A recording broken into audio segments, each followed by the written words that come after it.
Hi guys! Panibagong good news. Sa wakas, matutuloy na ang proposed project na railway or tren mula Subic, Clark to Manila and hanggang Batangas sa tulong ng Amerika. Ayon sa DOTR or Department of Transportation, lumagda na ang US ng isang formal na kasunduan upang punduhan ang naturang proyekto.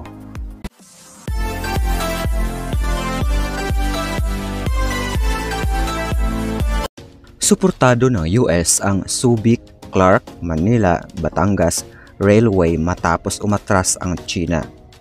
Ang Subic, Clark, Manila, Batangas Railway or SCMB Railway ay bahagi ng plano na bumuo ng isang logistics hub sa gitnang Luzon na mag-uugnay sa pantala ng Batangas patungong Maynila at mula Subic hanggang Clark, Pampanga. Nakahanap na ng bagong katuwang ang pamahalaan ng Pilipinas para sa proyektong Subic, Clark, Manila, Batangas ECMB Railway na orihinal na binalak sa tulong ng China. Inanunsyo ng Department of Transportation DOTR na lumagda na ang US Trade and Development Agency USTDA ng isang formal na kasunduan upang punduhan ang technical assistance para sa proyektong freight railway. Ang proyektong ito ay nagpapakita ng mahalagang papel ng alyansang US-Pilipinas sa pagpapanatili ng isang malaya at bukas na rehiyon ng Indo-Pacific, ayon kay USTDA Acting Director Thomas Hardy sa isang pahayag ng DOTR.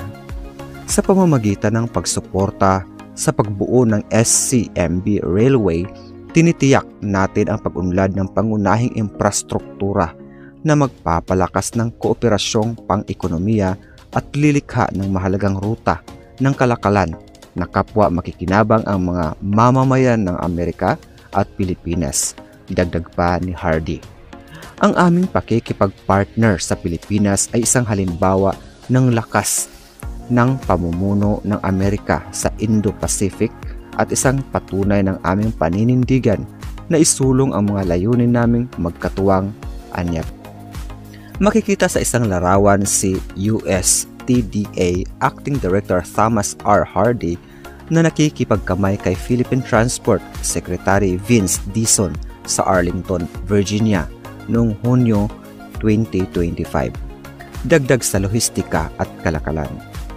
Sinabi ni Transport Secretary Vince Dizon na inaasahang makatutulong ang proyekto upang mabawasan ang siksikan sa Maynila at palawakin ang kakayahan ng transportasyon sa mga pantalan ng Batangas at Subic Bay.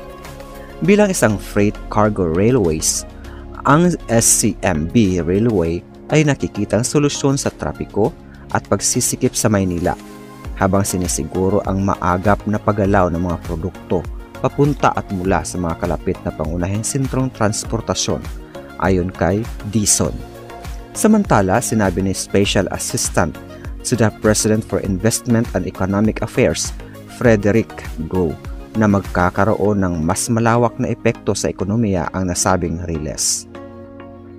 Kapag nagsimula na ang operasyon, inaasahan ang SCMB Railway ay makakaakit ng mga pamumuhunan, lilikha ng bagong mga oportunidad para sa negosyo at higit sa lahat, magbibigay ng dekalidad ng mga trabaho para sa milyon-milyong Pilipino, ani Go.